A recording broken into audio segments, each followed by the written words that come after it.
sans le Fab Lab, ça serait vraiment très difficile parce que j'ai eu à cogner pas mal de portes. Et donc, les gens ne croyaient pas vraiment à ce que je leur disais.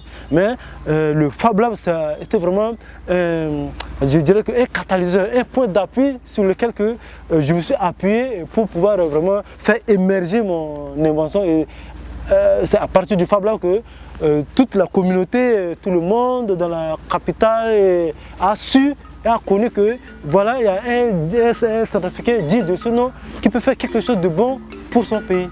J'ai mis au point une machine électrique décortiqueuse d'arachide.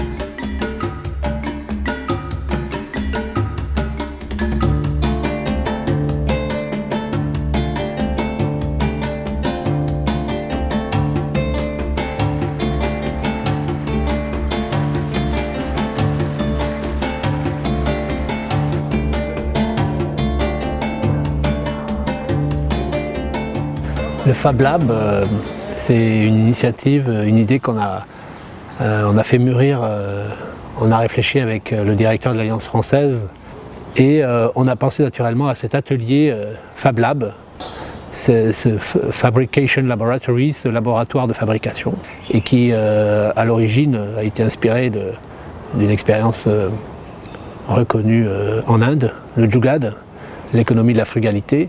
Comment construire avec rien, comment se construire un avenir, même si on n'a rien, même sans diplôme, même sans capital, même sans moyens, même sans soutien. Comment construire rien qu'avec son ingéniosité personnelle.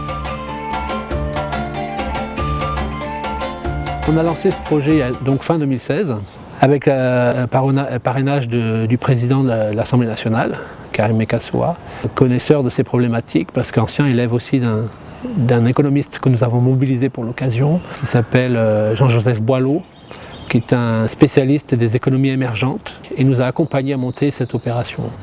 Quand on regarde les pays qui sont développés, ces pays-là sont développés à partir de la création, de l'innovation. Ces jeunes, dès lors qu'ils se lancent dans la création, ils vont se rendre compte qu'il y a un véritable marché.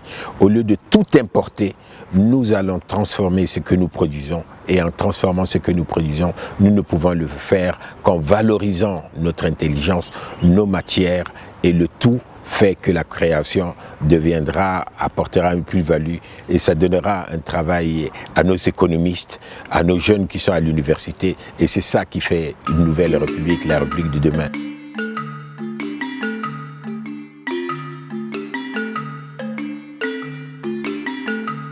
Comment continuer l'initiative, parce que ces 13 lauréats, si toutefois ils ont pu faire aboutir leur idée, seuls ils ne parviendront pas à la réalisation ou au stade ultime de la commercialisation. Et donc un accompagnement est encore nécessaire.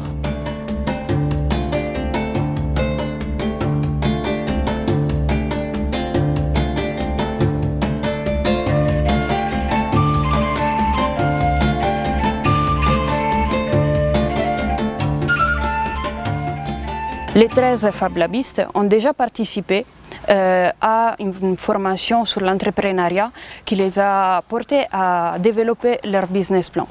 Sur la base de ça, les consortiums pourront les appuyer avec de l'équipement, du matériel pour démarrer leur production, mais aussi avec de la formation technique en cas de besoin et en les accompagnant vers les établissements de microfinance pour leur permettre d'avoir accès au crédit.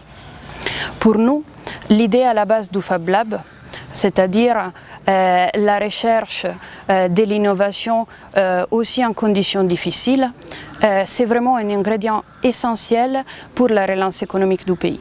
Dès la prochaine session, je vais faire venir les principaux responsables avec quelques exemples bien précis et démontrer que ce n'est qu'un début et c'est un long processus. Voilà pourquoi je dis que ça ne va pas s'arrêter là, ce n'est qu'un début.